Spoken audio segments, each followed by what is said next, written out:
Hello friends, সিবি মেরি stream চ্যানেলে আমি তোমাদেরকে ওয়েলকাম জানাচ্ছি।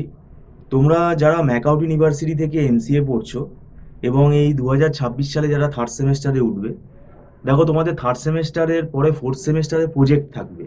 তো থার্ড সেমেস্টার অবধি সাবজেক্ট রয়েছে এবং এই থার্ড সেমেস্টারে যে সাবজেক্ট রয়েছে ইলেকটিভ প্লাস কম্পালসারি মিলে কিন্তু অনেকগুলো সাবজেক্টই রয়েছে।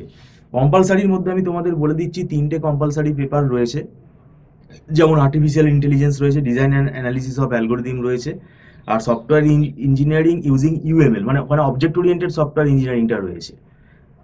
তো সেক্ষেত্রে যদি দেখো ইলেকটিভ সাবজেক্ট আরও দুটো তোমাদের অ্যাড হবে, তো টোটাল 5টা সাবজেক্ট হয়ে যাচ্ছে এবং এই 5টা সাবজেক্টের সিলেবাস কমপ্লিট করা কিন্তু খুব ডিফিকাল্ট হয়ে যাবে। যারা 2 মাস আগে 3 মাস আগে পড়া শুরু করবে তাদের কিন্তু তাড়াহুড়ো করে পড়তে হবে এবং প্রকৃতপক্ষে কিছু শেখা হবে না। তো কম্পালসারি সাবজেক্টের মধ্যে এই 3টে সাবজেক্ট তো আমরা বললাম আছে, এবং আর্টিফিশিয়াল ইন্টেলিজেন্সটা পুরোপুরি দেখো অ্যালগোরিদিম, পুরোটাই ডেটা স্ট্রাকচারের মতন অ্যালগোরিদিম, এবং ওর মধ্যে লিস্প আর প্রোলগ দুটো এআই প্রোগ্রামিং রয়েছে। তারপরে সফটওয়্যার ইঞ্জিনিয়ারিংটা তো প্রিন্সিপাল বেসড আমি তোমাদের বললাম, এবং এখানে অবজেক্ট ওরিয়েন্টেড সফটওয়্যার ইঞ্জিনিয়ারিংটা কিন্তু একটু আলাদা প্রিন্সিপাল, সেগুলো কিন্তু আলাদা করে শিখতে হবে। ইউএমএল ডায়াগ্রামগুলো ভালো করে শিখতে হবে, আঁকা, এগুলো কিন্তু অনেক নাম্বার থাকে এবং এদের ওপর মানে কেস স্টাডিজ বেস কোয়েশ্চেন দিয়ে দেয়।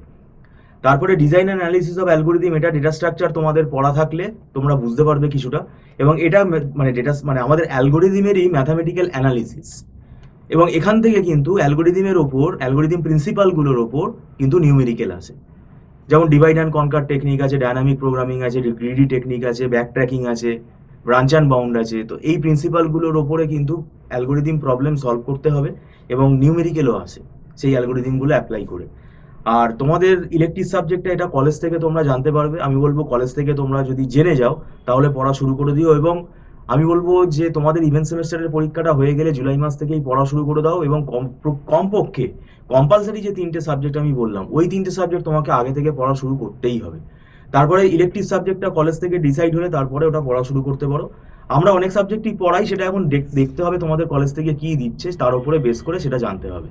তো যাই হোক, আমাদের এখানে মান্থলি ফিস সিস্টেমে ক্লাস হয়। তোমরা যদি অনলাইন ক্লাসে জয়েন করতে চাও তাহলে এটা অ্যাডভান্স পেমেন্ট করে আমাদের ক্লাস করতে হয়, এটা নট রিফান্ডেবল। এবং আমাদের এখানে দেখো একদম ছোটো ছোটো ব্যাচেই আমরা পড়াই এবং দীর্ঘদিন ধরে আমরা এখানে এমসিএ পড়াচ্ছি। তো সেক্ষেত্রে আমাদের একটা ওয়েল ফরম্যাট হয়ে গেছে, এবং আমাদের এখানে দেখবে আমরা আমাদের যে হাতে তৈরি করা নোটসগুলো আছে সেগুলো কিন্তু স্টুডেন্টের যাতে বুঝতে সুবিধা হয় সেইভাবেই তৈরি করা, এবং এগুলো আমাদের স্টুডেন্টদেরকেই আমরা প্রোভাইড করি। তাহলে এখানে মেন ব্যাপারটা হলো কনসেপ্ট বেসিসে পড়তে হবে, এখন কোনো সাজেশন কিন্তু মিলবে না।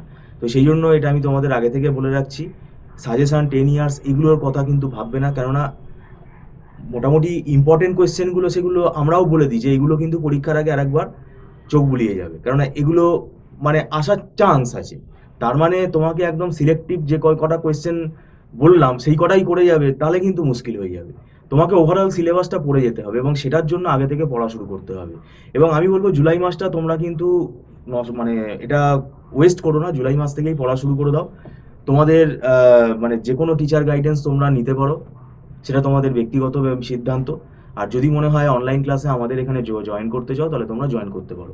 আমাদের এখানে একদম মানে ছোট ছোট ব্যাচেই আমরা পড়াই, 20 জন, 30 জন, 22 জন এরকম ব্যাচে কিন্তু আমরা পড়াই না, যাতে স্টুডেন্টের কোনো অসুবিধা হলে সঙ্গে সঙ্গে ফ্যাকাল্টির সাথে স্টুডেন্ট কথা বলে সেখানে ডাউটটা যাতে ক্লিয়ার করে নিতে পারে। আর এই সাবজেক্টগুলো আবারও আমি বললাম এগুলো কিন্তু নিজে পরীক্ষার হলে বানিয়ে লিখতে পারবে না, তো সেই জন্য তোমাদের আগে থেকে কিন্তু পড়া শুরু করাটা খুব জরুরি। তো যাই হোক, ভিডিওটা সম্পূর্ণ দেখার জন্য তোমাদেরকে আমি ধন্যবাদ জানাচ্ছি। Thank you so much.